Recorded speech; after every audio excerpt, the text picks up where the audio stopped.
souvent nous ne croyons pas à l'évangile que nous prêchons. Mais celui qui la perdra à cause de moi, la sauvera. Donc si tu perds ta vie à cause de Christ, tu la sauveras. En d'autres termes, ta meilleure manière de sauver ta vie, c'est de la perdre en Christ.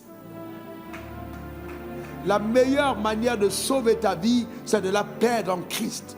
De la perdre totalement en Christ. De vivre entièrement pour lui. D'être dévoué pour sa cause. Perds ta vie pour Christ et tu la retrouveras d'abord sur la terre des hommes, mais ensuite au ciel. Car celui qui veut sauver sa vie, la perdra. Tu veux sauver tes affaires, sauver ton argent, tu perdras ton argent. Mais si tu perds ton argent à cause de l'évangile, alors tu auras sauvé ton argent. Si tu perds ton foyer à cause de l'évangile, alors tu l'auras sauvé. C'est clair, Jésus doit être au centre. Il doit être au centre. Donne-moi ton meilleur amen. Il doit être au centre, dis encore amen. Alors, Père, je veux te rendre grâce pour ces divins moments. Merci de préparer le cœur de chacun d'entre nous et nous donner d'accéder à ta suprême pensée. Oh Dieu, merci. Merci pour la révélation de ta parole qui est claire et qui donne l'intelligence au simple. Que ton nom soit béni, car nous sommes assemblés à tes pieds. Nous disons, Père, enseigne-nous, parle-nous, instruis-nous. Dans le nom suprême de Jésus, j'ai prié que quelqu'un dise Amen 3 fois. Amen, Amen, Amen. Eh bien, assieds-toi dans le nom suprême de Jésus. Jean 16, verset 33. Jean 16, verset 33. Je vous ai dit ces choses afin que vous ayez la paix en moi. Il a dit quoi? La paix en moi. Pas dans les événements de la vie, la paix en moi. Vous aurez des tribulations dans le monde. Mais prenez courage, j'ai vaincu le monde. Et il dit, vous aurez quoi? Des tribulations. Donc, aucun croyant, quelle que soit sa dimension de spiritualité, n'est exempt de tribulation. Aucun croyant. Vous ne pouvez pas marcher avec Dieu et penser que vous serez exempt de tribulation. Les tribulations, ça fait partie de l'eau de vos bénédictions. Vous aurez des tribulations dans la vie, mais prenez courage, j'ai vaincu le monde. Donc nous devons avoir un mindset, un système de pensée totalement en phase avec la pensée prophétique du royaume des cieux. Ne soyons pas des chrétiens défaitistes. Ou à la première, voyez-vous, tribulation, au premier problème, à la première adversité, pensent qu'ils ont été abandonnés par Dieu. Moi, je vous pose une question. Si vous aviez été Abraham, et que vous avez dû attendre 25 ans pour faire voir venir Isaac, est-ce que vous aurez tenu le coup? 11 ans plus tard, Abraham s'est découragé et il a donné naissance à Ismaël. Dieu dit, marche devant ma face et sois intègre. Donc, c'est normal que quand Dieu t'appelle à des moments de ta vie, tu as comme l'impression qu'il t'a oublié. D'ailleurs, si ces moments ne sont pas encore arrivés, ta gloire est encore trop loin. Si ces moments ne sont pas encore arrivés, ta gloire est encore trop loin. Allez demander à Moïse. Moïse a été sauvé des eaux, vrai ou faux? Moïse a été adopté dans la famille de Pharaon, vrai ou faux? La mère de Moïse et toute sa famille ont bénéficié de largesse du palais par la vie de Moïse, vrai ou faux? Mais qu'est-ce qui est arrivé à la vie de Moïse à 40 ans? 40 ans, Moïse a fait quoi? Moïse a dû fuir. Et je vous pose une question. Vous savez quelles étaient les prières de la mère de Moïse? À cette époque, il n'y avait pas Internet, il n'y avait pas WhatsApp. Donc, on peut bien supposer que pendant 40 ans, il était même arrivé que les membres de sa famille pensaient qu'il n'était plus. Parce qu'il était dans une autre contrée, il ne pouvait pas se faire voir, personne ne savait où il était allé. 40 ans plus tard. Donc, ça arrivera des moments comme ça où tu auras l'impression que ce que Dieu t'a donné n'arrivera plus jamais. Ce n'est pas parce que Dieu t'a appelé et que Dieu t'a parlé que les choses doivent se faire automatiquement. Non, non, vous aurez des tribulations dans le monde, mais prenez courage. Il dit, ayez la paix en moi. Votre paix ne vient pas de ce que vous avez, votre paix vient de ce que Christ a fait. Ayez la paix en moi. Votre paix doit être en Dieu. Notre paix est en Dieu et non dans ce que nous avons. Ayez la paix en moi. La paix en moi.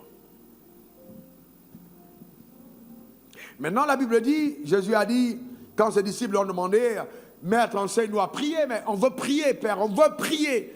Il dit, ok, voici comment vous allez prier. Notre Père qui est aux cieux. Il dit, notre Père. Donc là, il était en train de dire clairement à ses disciples que que le Père n'est pas son simple Père à lui, mais dès que tu crois en Jésus, Dieu devient aussi ton Père. Dis après moi, Dieu est mon Père. Non, dis encore, Dieu est mon Père.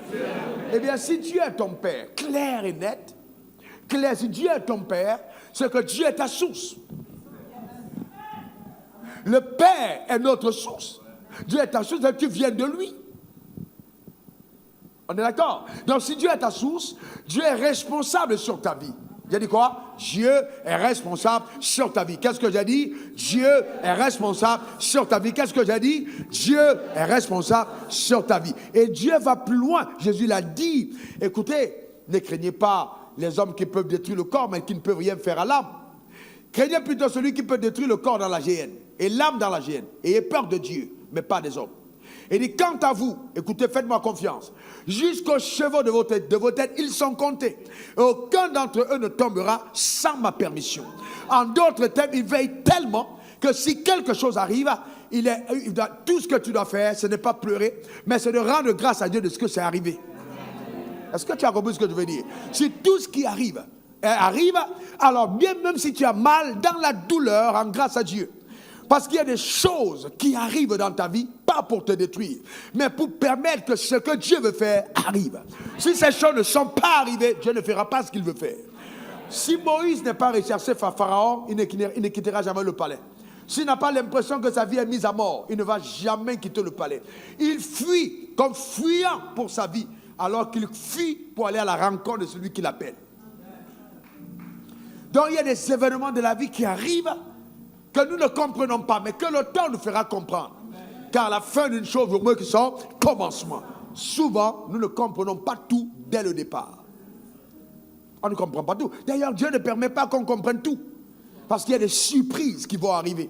Et je sens, quand je parle de cette année de grande faveur, que nous aurons tellement de clins d'œil de la part du ciel cette année. Tellement de clins d'œil. Je le ressens comme la 40e année de Moïse dans le désert.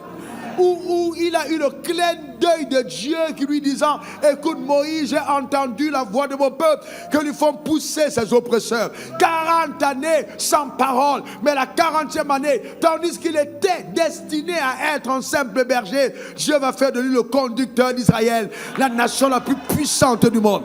Je ressens dans mon esprit que nous sommes entrés dans cette phase où Dieu va créer une métamorphose totale et radicale dans la vie d'un individu. Et ta manière de dire amen m'embête. Donne-moi encore ton meilleur amen. Assieds-toi un moment, frères et sœurs. Pour certains d'entre eux, Moïse était un berger prospère parce qu'il avait quelques brebis. Il était peut-être un millionnaire alors que Dieu l'attendait à une autre sphère. Il était avec ses brebis et son entreprise. Il menait bien ses travaux quand soudainement le feu s'est allumé. Et que la marchandise, enfin ce qu'il y avait pour nourrir ses brebis, voyez-vous, a commencé à se brûler. Mais quand il a regardé de près, cela ne consumait pas. Mais je vous pose une question.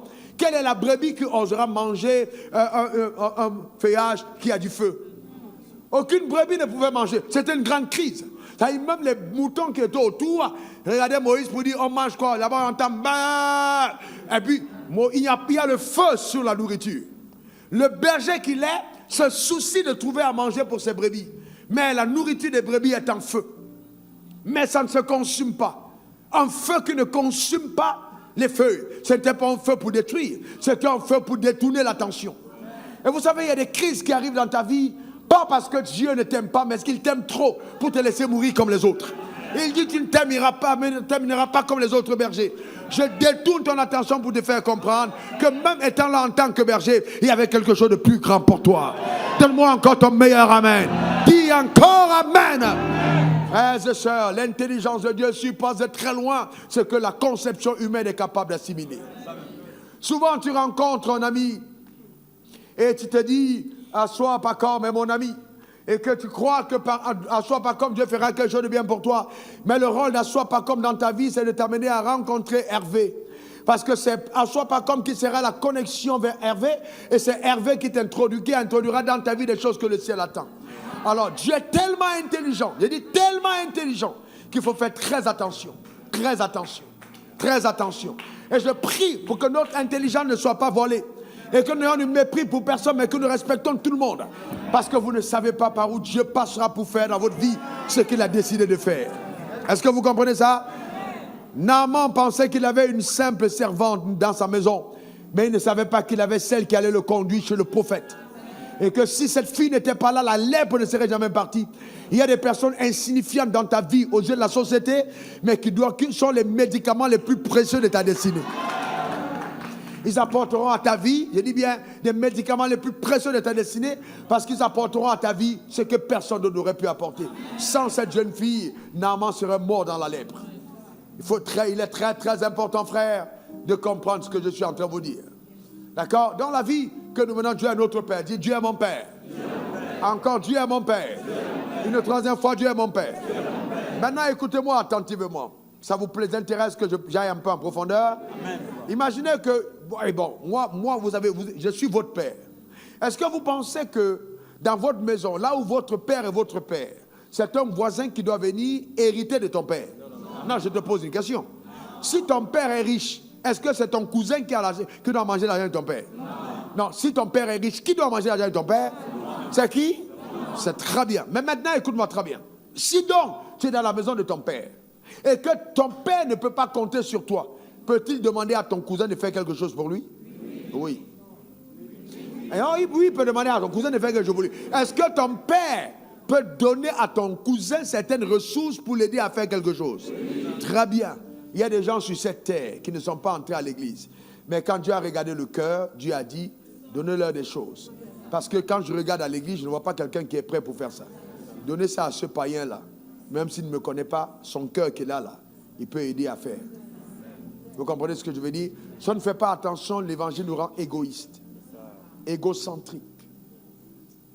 L'évangile nous rend égoïstes, égocentriques. Nous avons l'impression que quand nous avons donné à Dieu à l'autel, alors, vous voyez, c'est fini. Non. Observez bien. Vous savez, je passe tous les jours devant une mosquée pour aller au sport. Et comme je sais que mes itinéraires ne sont pas au hasard, j'ai demandé au Seigneur, mais pourquoi tu me fais passer toujours? Pourquoi je passe ici ces derniers temps? Et j'ai observé qu'il y a beaucoup de mendiants devant la mosquée. Vous avez déjà vu devant les mosquées, il y a beaucoup de mendiants. Alors, j'ai dit, mais il y a beaucoup de mendiants. Et vous savez que la mosquée reflète un peu l'état du temple à l'époque. C'est devant le temple qu'on a trouvé le mendiant. On est d'accord? On a trouvé le mendiant où? Devant le temple. C'est-à-dire les mosquées que vous voyez, c'est comme ça que les temples étaient avant. Les mendiants étaient devant. Vous voyez, imaginez-vous, le mendiant est venu, il a fait demander l'aumône à qui? À pied. Et puis il a dit, nous n'avons ni or ni argent, mais ce que nous avons, je te le donne, non, Jésus, lève-toi et marche. Donc il savait qu'il devait donner un peu au mendiant de dehors. Pourquoi devant les églises, on ne peut pas trouver facilement des mendiants? Parce que les premières personnes qui vont chasser les mendiants devant l'église, c'est les pasteurs.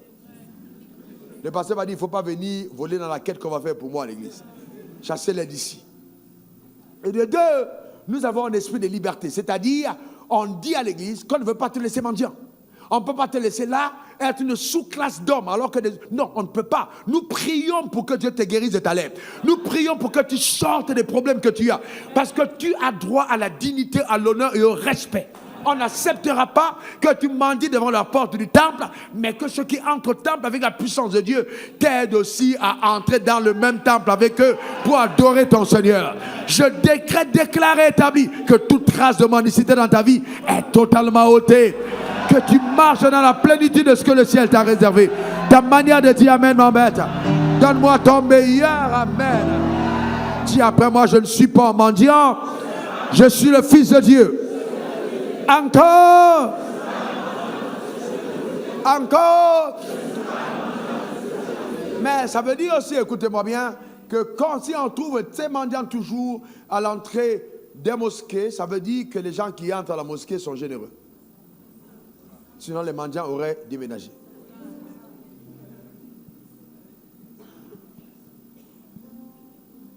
S'ils n'étaient pas généreux, ils ne seraient plus là. Les gars ont dit, Dieu, déménageons, les gars d'ici, ils sont trop bas.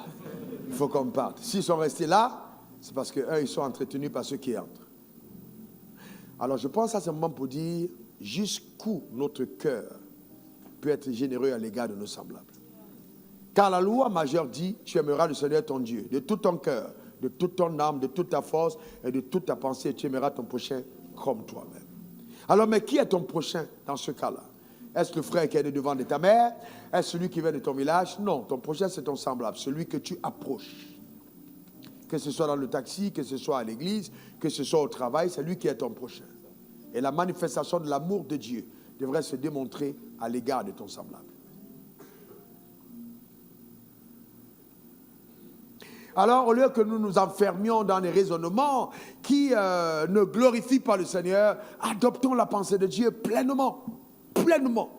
Et décidons-nous de marcher avec Christ comme il le demande. Luc 9, verset 36 à 40. Affiche-moi le texte, s'il te plaît. Non, mais, 23, mais 23. Commence à verset 23. Luc 9, 23.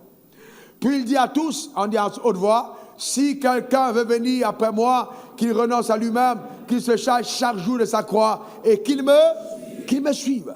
Qu'il se charge chaque jour de sa croix et qu'il me suive. Verset 24. Verset 24. Car celui qui voudra sauver sa vie la perdra. Tout à l'heure, je vous ai posé la question. Si on te mettait un pistolet sur ta tempe, on te dit, renie Jésus ou tu meurs. Combien d'entre vous, dans votre homme intérieur, dans votre âme et conscience, allez dire, tue-moi? Vous savez, vous savez que vous êtes nombreux à dire, tu as dit pardon s'il te plaît, tu as commencé à négocier. Très bien. Pourquoi? Parce que souvent nous ne croyons pas à l'évangile que nous prêchons. Mais celui qui la perdra à cause de moi, la sauvera. Donc si tu perds ta vie à cause de Christ, tu la sauveras. En d'autres termes, ta meilleure manière de sauver ta vie, c'est de la perdre en Christ. La meilleure manière de sauver ta vie, c'est de la perdre en Christ. De la perdre totalement en Christ. De vivre entièrement pour lui. D'être dévoué pour sa cause. Perds ta vie pour Christ et tu la retrouveras d'abord sur la terre des hommes, mais ensuite au ciel. Car celui qui veut sauver sa vie, la perdra. Tu veux sauver tes affaires, sauver ton argent, tu perdras ton argent. Mais si tu perds ton argent à cause de l'évangile, alors tu auras sauvé ton argent. Si tu perds ton foyer à cause de l'évangile, alors tu l'auras sauvé. C'est clair, Jésus doit être au centre. Il doit être au centre. Donne-moi ton meilleur amen. Il doit être au centre, dis encore amen. Alors maintenant, écoutez-moi bien, ne tombez pas sur le coup de certains ensoleillements. Donc quand arrivent des problèmes de la vie, parce que ça va arriver, c'est clair et net. Si je vous prêche, et je vous ai prêché pour vous ça depuis 2022, quand je vous parlerai de mes cicatrices, j'attends encore le feu vert du Seigneur. Si je vous prêche de mes pas, des choses sur auxquelles j'ai survécu, certains d'entre vous allaient pleurer une semaine. Ah, je vous dis la vérité, rien qu'à y penser, vous allez pleurer. Vous ne pouvez pas être exempt, impossible. Ça fait partie du chemin. Mais heureux sommes-nous, la Bible dit, lorsque nous sommes persécutés à cause de Christ. C'est pourquoi, frères et sœurs, vous voyez, quand les gens m'attaquent, quand les gens disent des choses qu'on doit faux, vous voyez que j'ai une attitude. Celui qui me connaît, c'est que j'ai une attitude. C'est laquelle? J'ai fait quoi? Le silence. Je ne réponds pas. Je ne réponds pas. Pourquoi je ne réponds pas? Parce que dans tous les cas, c'est normal qu'on dise des choses de moi. Pourquoi je me défendrai? Pourquoi je vais aller essayer de me justifier? Non, je n'ai pas à me défendre. Celui qui m'a appelé me défendra. Donne-moi ton meilleur amen. Mais cependant, écoutez-moi, si ça porte atteinte à l'intégrité de l'évangile, je corrigerai pour que l'évangile soit intègre. Voyez-vous, si quelqu'un vient dire, oh, ce gars, il fait des fétiches pour avoir l'argent, je prendrai ma parole pour dire, écoutez, c'est Dieu qui m'a béni. Parce que je ne veux pas donner à quelqu'un, à Satan, la gloire que Dieu a posée dans ma vie. Mais on n'a pas à se défendre parce que Dieu est avec nous. Celui qui sauvera, qui perdra sa vie pour l'évangile, l'aura sauvé. Quel est le sacrifice que tu es prêt à consentir à cette étape de ta marche pour que l'évangile avance et progresse?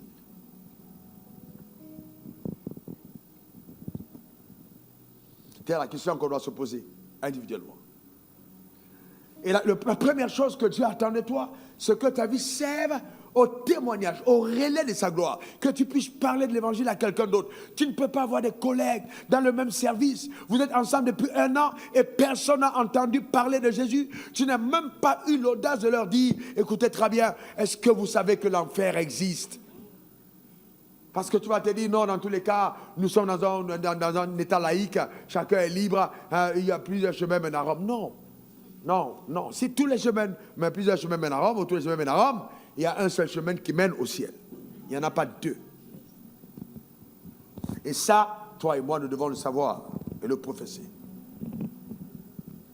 Donne-moi ton meilleur amen. Nous allons vivre pour ça. Alors, je veux voir la faveur de Dieu sur ma vie. C'est une année de grande faveur. Alors, est-ce que tu veux voir la faveur de Dieu sur ta vie? Est-ce que tu veux voir la faveur? Alléluia. Gloire à Dieu. Gloire à Dieu. Alors, je vais te dire une chose. Pour voir la faveur de Dieu, il est important de mettre Dieu en priorité. Il n'y a pas deux autres moyens de voir la gloire de Dieu que de mettre Dieu en premier. Ah, la Bible dit au commencement Dieu. Si tu mets Dieu au commencement de tout ce que tu fais, tu verras la gloire de Dieu t'accompagner de façon remarquable dans toutes tes entreprises. Et je prie de tout mon cœur que cela soit ton partage. Que la grâce de Dieu t'accompagne de façon remarquable. Et que Dieu prenne la première place de tout ce qui est rattaché à ta vie dans ton cœur. Amen. Que soit la première place. La première place. Au commencement Dieu. Lui donner la première place. La Bible dit tout nous est permis, mais tout ne nous est pas utile. Tout nous est permis, mais tout n'édifie pas. Quand je prends la première place, alors tout ce que je fais, je recherche les intérêts de Dieu. Je recherche la gloire de Dieu. Ce qui m'intéresse, comment est-ce que Dieu sera glorifié au travers de mes actions?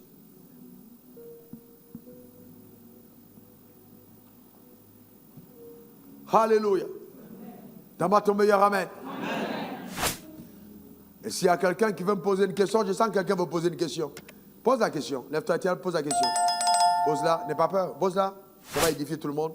C'est quelqu'un qui a une question qui monte dans le cœur. Pose ta question rapidement. Je te donne la possibilité de poser la question. Prenez le micro. Ok? Donnez-lui le micro. Tiens-toi debout et puis pose ta question. Rapidement. Pose rapidement ta question.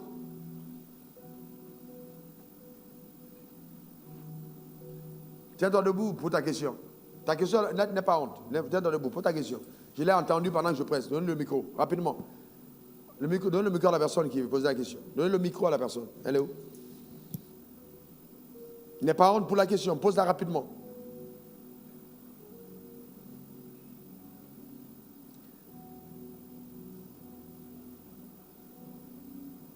Tu es dans ton cœur et tu te dis, Seigneur, comment je fais pour te donner la première place dans ma vie? Comment je fais pour te donner la première place dans ma vie? Comment je fais pour te donner la première place dans ma vie? Qui est la personne qui se pose la question? Alors je suis devant toi, j'entends ta question. J'ai dit, pose ta question. Tu ne veux pas la poser. Ok? Maintenant, pose-la. Et donne-nous ce qui est associé à cette question.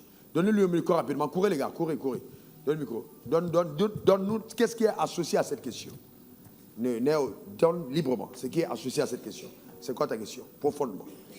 En fait, je voudrais savoir comment, ce que ça signifie exactement mettre Dieu en priorité. Lorsque, par exemple, nous avons des responsabilités, par exemple, nous avons plusieurs responsabilités et nous ne savons pas comment... peut-être nous savons que Dieu nous appelle à faire telle chose, mais par exemple, nous savons déjà a priori que les moyens pour le faire, nous ne l'avons pas encore. Et le temps, même les ressources que nous avons, c'est pour faire autre chose.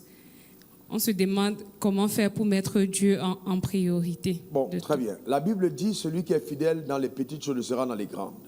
Alors l'un des problèmes que j'ai vu beaucoup de croyants avoir, et ta question est très très bienvenue, c'est que nous nous disons, quand nous allons avoir beaucoup, nous allons servir Dieu. On ne le servira jamais Dieu avec beaucoup.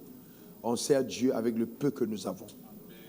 Si tu n'as pas commencé à être fidèle à Dieu avec les petites choses, tu seras toujours infidèle même dans les grandes. C'est-à-dire quoi? Tu ne vas pas te dire, ouais, bon, quand j'aurai beaucoup d'argent, je vais faire de grandes croisades. Quand j'aurai beaucoup d'argent, je vais organiser des croisades et puis je vais les faire. Non, pour le moment, tu n'as pas assez. Alors c'est simple. S'il y a des croisades qu'on organise, va d'abord toi-même être ouvrier dans ces croisades.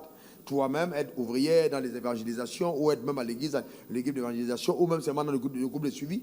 Prends même déjà ce que tu as en disant, ok, ça peut être même 5 000 francs, ça peut être 2 000, ça peut être 10 000, ça peut être 20 000. En disant, je participe quand tu as un programme, je participe à ce programme avec ses ressources. En disant, Seigneur, toi-même tu sais que le jour où tu me donneras plus, je ferai mieux que ça, car voici ce qu'il y a dans mon cœur. Dieu va toujours te tester à un niveau plus inférieur. Toujours.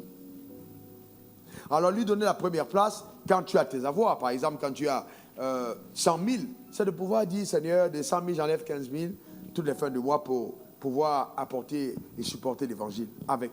Je m'apporte d'alliance et mes offrandes avec les 100 000. Quand on dira, mais attends, tu n'as pas assez. Oui, c'est parce que tu n'as pas assez que tu ne peux pas te permettre d'être infidèle avec le peu. Parce que si tu es déjà infidèle avec le peu, ça veut dire que tu t'es condamné à ne jamais sortir de là. Alors que si tu n'as qu'un peu et que le petit peu que tu as, tu te décides d'être fidèle dans le peu, tu donnes à Dieu une pêche pour pouvoir te sortir de là et t'amener à un autre niveau. Car la fidélité doit être démontrée au petit niveau où tu es actuellement. Tu prendras donc, justement, tu vas bâtir des principes forts dans ta manière de gérer ta propre vie. Et ça, c'est vraiment fondamental. Vraiment fondamental. Tu as beaucoup de responsabilités à faire. Très bien. Beaucoup de personnes disent, je travaille, j'ai beaucoup de responsabilités parce que je n'ai pas assez de temps. C'est simple. Comment je fais? Même servir Dieu par son travail.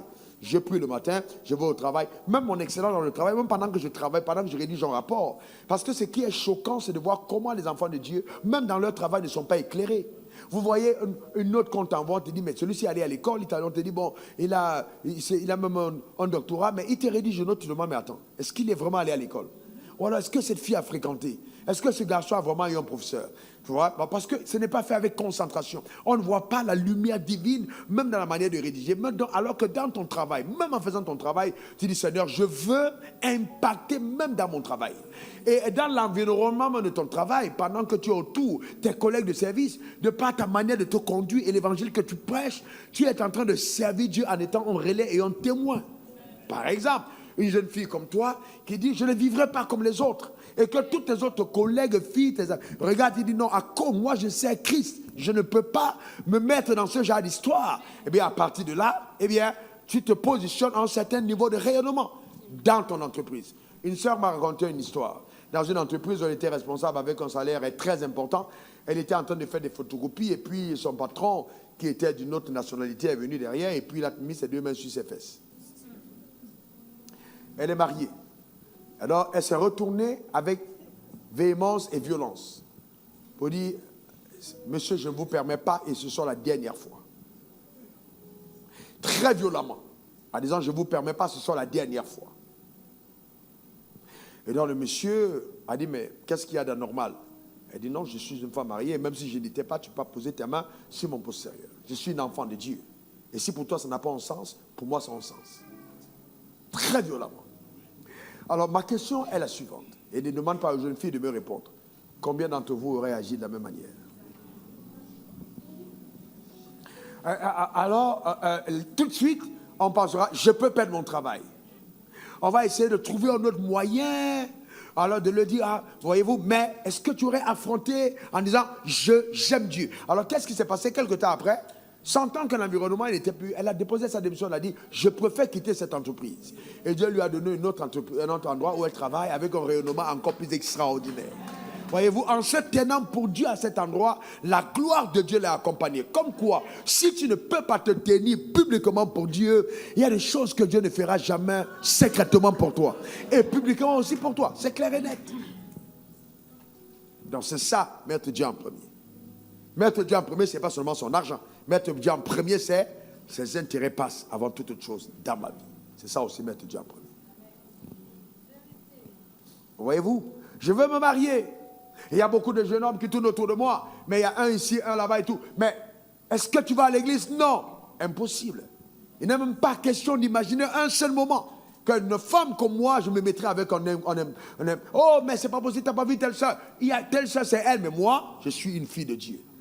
Je n'aurais jamais, je ne vais pas permettre à Dieu d'avoir pour beau-père le diable. Alors qu'ils se sont séparés au ciel. Voilà, mettre Dieu en premier. Voyez-vous? Et ça, c'est vraiment important. Donc, ce n'est pas qu'une question d'argent. Parce que ce qui te donne d'avoir l'argent, c'est l'attitude de ton cœur que tu as eu devant Dieu, qui donne à Dieu de pouvoir te faire confiance. C'est pourquoi il dit, voyez-vous, quand on parlait du sacrifice, le sacrifice ouvre le ciel. Le sacrifice montre à Dieu que vraiment tu es quelqu'un de digne de confiance. Donc, quand on parle de sacrifice, ce n'est pas que l'argent. Qu'est-ce que tu es prêt à perdre pour préserver les valeurs du royaume? Qu'est-ce que tu es prêt à perdre pour que le nom de Jésus soit glorifié? Et que quoi es-tu prêt à souffrir pour que Dieu soit heureux?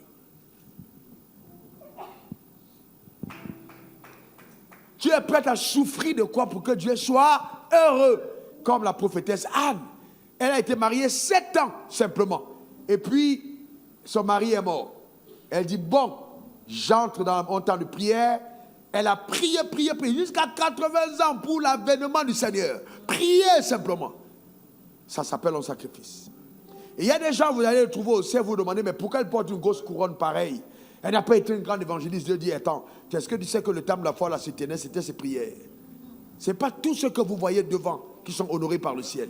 Il y a des gens qu'on ne voit pas, mais dont la vie apporte tellement à l'œuvre de Dieu sur la terre des hommes.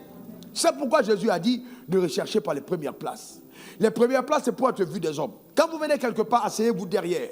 Ce n'est pas la considération que les gens vous portent qui est important. C'est le regard que Dieu porte sur vous qui est le plus important. Donc ne cherchez pas à être honoré des hommes. Non, ne cherchez pas. Quelqu'un m'a dit, vous savez, si je voulais être bon, je n'ai aucun problème, il y a chacun son feeling. Mais j'aurais peut-être pu être pape. Vous comprenez ce que je veux dire? J'aurais pu être pape et puis j'aurais trouvé le moyen de vous dire que je suis le nouveau pape noir. Il n'y a pas de souci. Et les gens auront suivi mon mouvement dans tous les cas. Les gens sont toujours prêts à suivre tout. Vous comprenez? Donc, mais maintenant, c'est un choix. Vous devez faire un choix. C'est un choix. Vous devez, soit vous choisissez l'humilité, soit vous choisissez la voie de l'orgueil. Je n'ai pas dit que toutes les personnes, non, c'est pas ce que j'ai dit. Mais je veux dire, ne vous attardez pas trop sur le regard que les gens vous portent. Sur le fait qu'on vous a donné une grosse chaise, vous êtes assis. Non, c'est pourquoi vous voyez à l'église, regardez comment on est assis. On est assis, il n'y a pas une chaise particulière, on sait, non, ça c'est le fauteuil privé du révérend Wafo qui est là. Sauf que même si je suis absent là où je m'assois là, vous ne venez pas vous asseoir, quand même. Hein? Voilà, c'est quand même là où je suis assis. Hein? Voilà, quand même. Bon, maintenant, c'est juste quand même, il y a une différence. Mais vous voyez, mais soyez simple. Hein? Soyez simple. D'accord? Donc, c'est très, très intéressant, vous voyez? C'est très intéressant, très important dans la vie. Ne soyez pas toujours en train... Parce que la récompense de Dieu, vous ne pouvez pas imaginer. Je vous dis la vérité, vous ne pouvez pas imaginer. Et vous ne pouvez même pas imaginer. Je dis même pas. On sera surpris au ciel parce que les personnes que nous acclamons en public, pensant que ce sont des héros, j'ai eu le temps de voir que nous pouvons nous tromper terriblement. Je vous dis la vérité. Il y a des gens que nous ne connaissons pas, que nous ne voyons pas, mais qui travaillent, qui sont sérieux, qui sont engagés, et dont le cœur bat pour l'avancement du royaume des cieux. Sur la terre des hommes, ils sont peut-être méconnus des hommes, comme la Bible le dit, mais le ciel les connaît. Donc, si vous faites partie de ce type d'ouvriers qui ne devraient pas être visibles, n'essayez pas de vous rendre visibles. Non, non, non. Jamais, excusez-moi le terme, votre anus n'a demandé un selfie.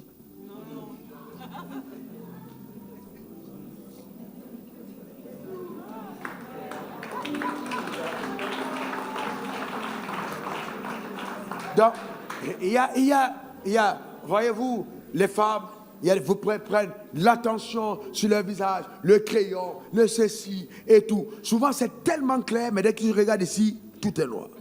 Donc, mais le coup ne s'est pas plein pour dire, mais pourquoi moi aussi? Bon, chacun, il y a l'ingratitude des rôles que nous avons. Chacun a sa place. Mais c'est ça le corps. Reste à ta place. J'ai dit quoi? Reste à ta place. Nous sommes un corps. Et honore Dieu à ta place. Et à ta place, la grâce de Dieu sera sur ta vie et le Seigneur te récompensera pleinement. Donne-moi ton meilleur amen. Serve-le à ta place, simplement, humblement. Ne cherche pas. Amen. Il ne faut pas développer une attitude d'orgueil. Dernière question. Oui. Dernière question. Oui. Vous avez le micro? Vous n'avez pas de question? Il y a une dernière question. Je veux prendre une question. S'il y a quelqu'un qui en a. Il y a une question, tu te tiens debout, tu poses la question. S'il y a quelqu'un qui a une question. Il n'y a plus de questions. Ok. Donne le micro qui pose la question. Moi, je veux savoir comment reconnaître que ce qui t'arrive est de Dieu ou est de diable. Soit tu es avec un ami, un exemple, tu es avec un ami qui te quitte. Qui? Il dit tu es dans un service avec un ami travailleur. Et puis, il te quitte. Ouais. Quels sont les signes pour reconnaître que son départ est de Dieu ou bien de diable? La première chose à faire, ce n'est pas d'interpréter pour savoir si c'est de Dieu ou du diable, parce que tu n'es pas responsable de la vie des autres. Ça, c'est très important. Tu n'es pas responsable de la vie des autres. Et Deuxième mentalité qu'il faut avoir, c'est que les séparations font partie du processus de la vie. Il est arrivé à Abraham de se séparer avec Lot. Avec Lot, Lot a pris son chemin. Quand il a dit tu pars à droite, je vais à gauche, je vais à gauche, je vais à droite, ça veut dire que c'était une séparation un peu houleuse, mais qu'ils ont géré en grande personne. Ça n'a pas empêché Abraham de continuer de prier pour Lot, bien que Lot n'était plus avec lui. Alors moi, ce que je fais, je rends grâce à Dieu. J'ai appris une chose claire. Dieu ne se sert pas de personnes absentes. Dieu ne se sert que des personnes présentes dans ta vie. Donc Dieu ne va pas utiliser ce que tu n'as pas, il utilise ce que tu as. Donc quand tu as demandé qu'est-ce qu'il y a dans ta maison, vous avez, je n'ai que 5 pains. Les 5 pains là, au départ, ce n'était pas 5. C'était peut-être 8 ou 9, mais ils ont mangé 3. Et il est resté 5. Et ce sont les 5 là, il n'a pas dit vomissez ce que vous avez mangé. Ce sont les 5 qui sont restés et les 2 poissons là, c'est ce que Dieu a pris pour utiliser. Donc dans la vie, rends grâce à Dieu pour ce que tu as. Parce que c'est ce que Dieu va utiliser pour ce qu'il veut faire avec toi. Maintenant, si ce n'est pas de Dieu, Dieu permettra que les choses se remettent dans un ordre.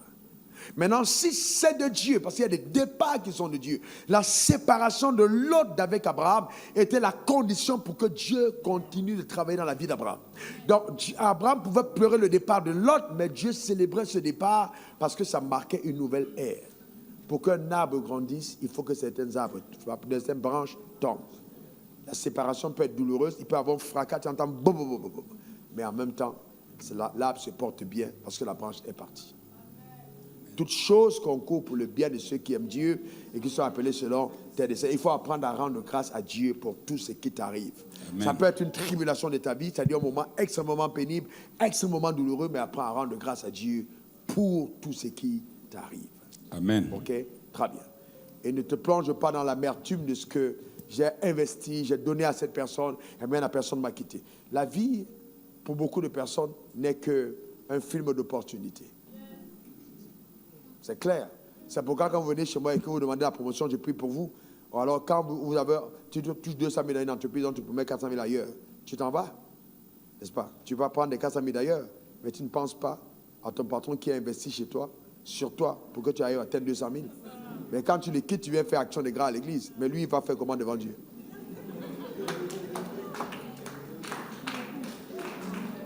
Lui va devant Dieu, il est blessé devant Dieu, il dit j'ai donné tout à cette personne, je l'ai investi, je l'ai envoyé en formation, il touchait 2 millions ce mois, je pensais vraiment que c'était un gars clé de la société. Alors dès que notre opportunité est venue, on a proposé 3 millions, toi tu as fui, tu es parti. Pour toi, Dieu t'a visité, mais pour lui,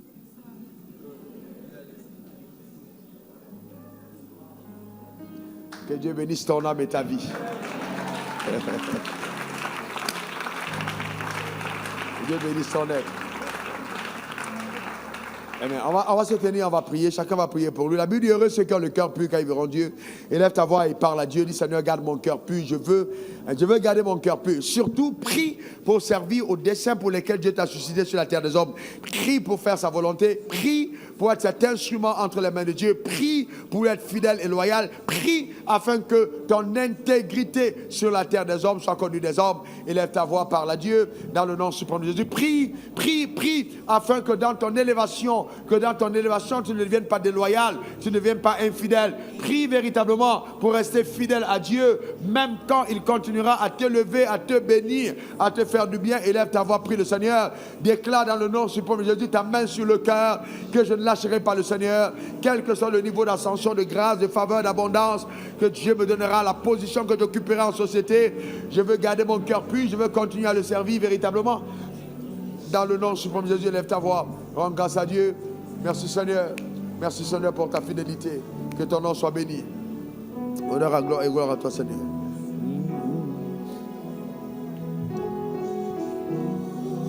Gloire à l'agneau. Je te donne tout.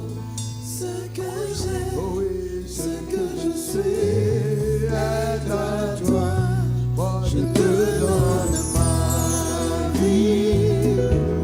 Je te donne mon cœur, je te donne tout, ce que j'ai, je t'appartiens, je te donne ma vie, je te donne ma vie,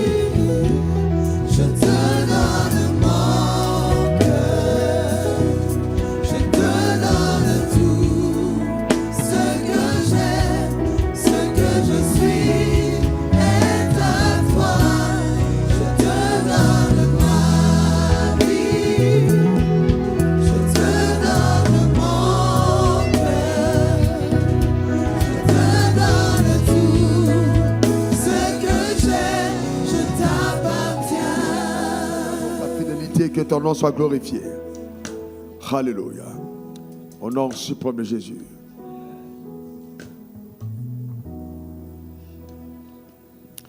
Père, merci de permettre à chacun d'entre nous d'accéder à la révélation de la lumière. La révélation de ta parole est claire et donne de l'intelligence au simple. Que ta parole nous soit révélée de l'intérieur, dans le nom suprême de Jésus. Et que rien ne soit un obstacle à la manifestation de ta grandeur dans nos vies. Au nom suprême de Jésus, j'ai prié. Quelqu'un dise Amen 3 fois. Amen. Amen. Amen. Assieds-toi dans la glorieuse et fabuleuse présence de Dieu. Je ne sais pas à qui de mes filles je parlais, à qui de mes filles, je crois, j'étais nombreux, je ne me rappelle plus. Je leur disais, dans la vie, il faut être reconnaissant. C'est-à-dire que si vous êtes même dans une situation comme celle que je viens de décrire tout à l'heure, soyez reconnaissant. Voyez-vous, soyez reconnaissant. La vie est c'est vrai, c'est un film d'opportunité. Nous sommes l'acteur et puis on est saisi gauche-droite. Mais il faut faire attention. Parce que tout ce qui peut paraître glorieux pour nous n'est pas forcément la volonté de Dieu. Je peux être dans une entreprise et je suis un responsable de l'entreprise.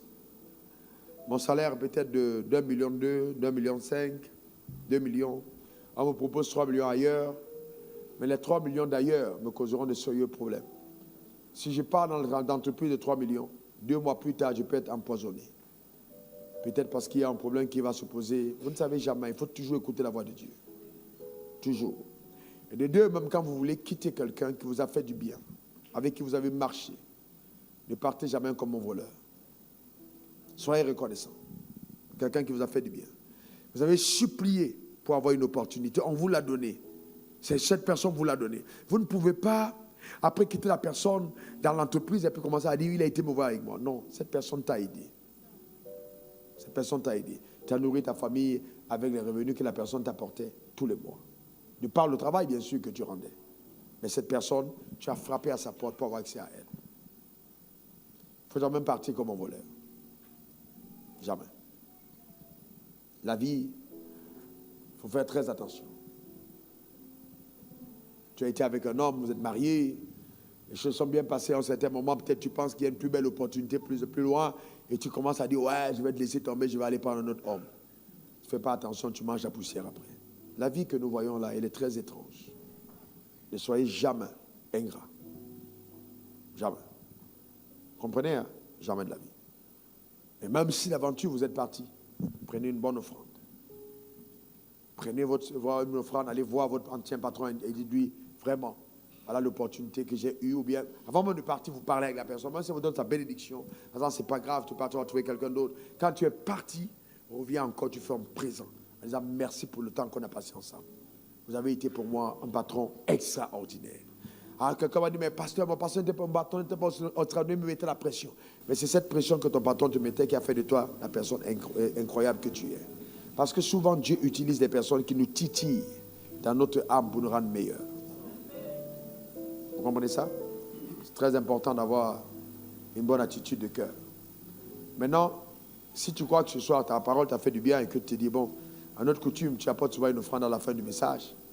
Prends ton offrande, je vais prier sur ton offrande. Si tu l'as, bien sûr. Si tu ne l'as pas, tu peux me demander, je vais t'en donner.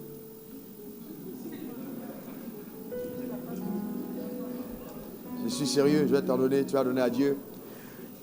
Tiens-toi debout avec ton offrande, nous allons prier.